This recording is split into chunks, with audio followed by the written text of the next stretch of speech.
আসসালামু আলাইকুম এভরিওয়ান, সবাই কেমন আছেন? আশা করি সবাই ভালো আছেন। আমি ভালো আছি। প্রথমে করব বটবটি আলু দিয়ে ভাজি।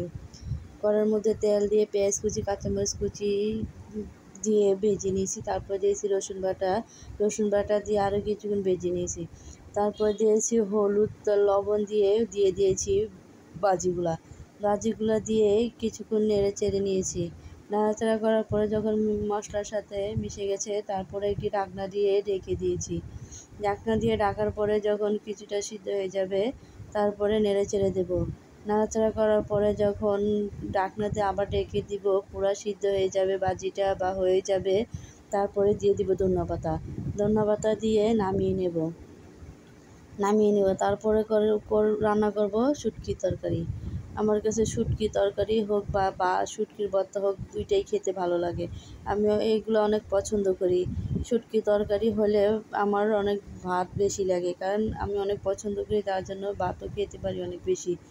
তার জন্য শুটকির জন্য কড়াইয়ের মধ্যে তেল দিয়ে পেঁয়াজ কুচি কাঁচামরিচ রসুন বাটা দিয়ে ভেজে নিয়েছি। ভেজে নেওয়ার পরে দিয়ে দিব এক এক করে হলুদের গুঁড়া, মরিচের গুঁড়া, লবণ দিয়ে ধনিয়ার গুঁড়া দিয়ে মশলাটা নেড়ে চেড়ে দেবো। নাড়াচাড়া করার পরে হালকা পানি দিয়ে দিব, যাতে মশলাটা পুড়ে না যায়। মশলা পুড়ে গেলে খেতে ভালো লাগে না, তার জন্য হালকা পানি দিব, যাতে মশলাটা ভালো করে কষানো হয়। মশলাটা কষানোর পরে দিয়ে দিলাম শুটকিটা দিয়ে নাড়াচাড়া করে শুটকিটার সাথে মিক্স করে নেব। যখন শুটকিটা দিয়ে মশলাটার সাথে মিশে যাবে, তারপরে নেড়ে চেড়ে দিয়ে দিব পানি দিয়ে কিছুক্ষণ মশলাটা কষিয়ে নিব, যাতে মশলাটা ভালো করে কষানো হয়ে যায়, উপরে তেল ভেসে ওঠে। যখন উপরে তেল ভেসে উঠবে, মশলাটা কষানো হয়ে যাবে, তারপরে দিয়ে দিব তরকারিটা দিয়ে নেড়ে চেড়ে ঢাকনা দিয়ে ঢেকে দিব, যাতে তরকারিটা সিদ্ধ হয়ে যায়। তরকারি থেকে অনেক পানি ওঠে, কারণ দুন্দুল থেকে অনেক বেশি পানি ওঠে।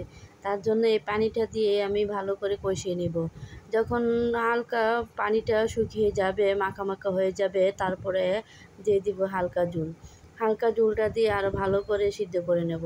সিদ্ধ করে তরকারিটা মাখা করে নেব, যাতে স্বাদ লাগে। আমার মতন কারা কারা এরকম শুটকি খেতে পছন্দ করো বা শুটকি লাভার, তারা চলে আসো খাওয়ার জন্য। যখন ভালো করে তরকারিটা হয়ে যাবে, তারপরে দিয়ে দিব ধনিয়া পাতা দিয়ে আরও কিছুক্ষণ জাল করতে হবে, যাতে তরকারির ফ্লেভারটা বেরিয়ে যায়। যখন জাল করে নিব, ফ্লেভার বেরিয়ে যাবে, তারপরে ধনিয়া পাতা দিয়ে তরকারিটা নামিয়ে নিব। তরকারিটা নামানোর পরে অনেক সুন্দর কালার হয়েছে। কারা কারা এরকম তরকারি খেতে চাও, চলে এসো। ধন্যবাদ সবাইকে। লাইক কমেন্ট শেয়ার করবেন। আল্লাহ হাফেজ।